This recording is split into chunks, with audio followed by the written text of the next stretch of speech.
Many of the historical documents relating to the Utrecht area in KZN make mention of a Knight's Hill located to the east of the town with a property called Knight's Farm situated on its summit.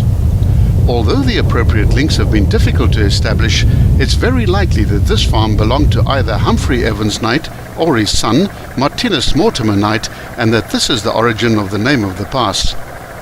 The gravel road, like many other back roads in KZN, is well maintained and is in a fairly good condition, and it can be driven in any vehicle in good weather, although a 4x4 might be required after heavy rain.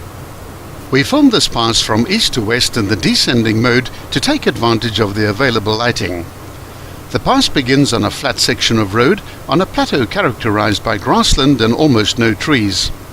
After 200 meters, there's a road leading off to the left, which you should ignore and continue straight on.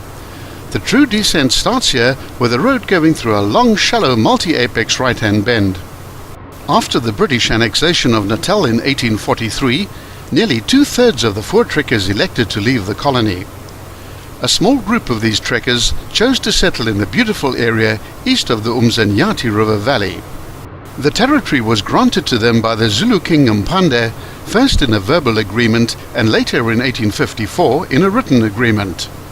Mr. C.J. van Rooyen, the man who concluded the agreement, was an excellent Zulu linguist and was well known by the Zulu king. It was he who had performed the ceremony of proclaiming Mpande king of the Zulus in 1840 after he had defeated Dingane. The small community became known as the Buffelsrivier Maatskappy, which translates into the Buffalo River Society, and was often referred to as the Old Republic. Andries Pretorius, the hero of the Battle of Blood River, disapproved of their decision to settle in the area as it fell outside of the existing boundaries of the Transvaal. Ignoring this, the settlers proclaimed the area as the Republic of Utrecht, the name being chosen because of the many immigrants who had originated from this town in Holland. The Republic of Utrecht existed until 1858, when it joined the Republic of Leidenburg.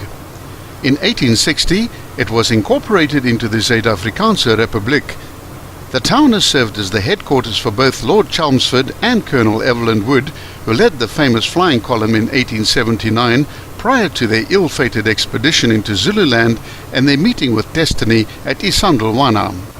Utrecht remained part of the ZAR until the end of the Second Anglo-Boer War in 1902, and then was incorporated into the colony of Natal as spoils of war.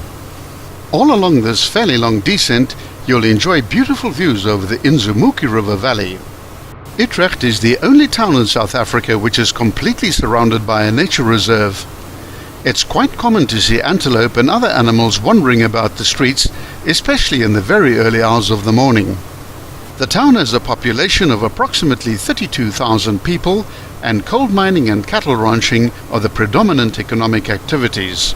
Be sure to visit some of the old historical buildings like the Old Parsonage Museum and the Dutch Reformed Church.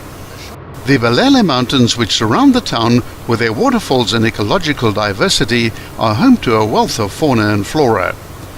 The preserve and surrounding district offer a variety of outdoor activities that include hiking and horse trails, trout fishing at dams on the Bavani River, birding and water sports at the recreation resort. The end of the pass is easy to identify, which is at the point where the surface changes from gravel to tar.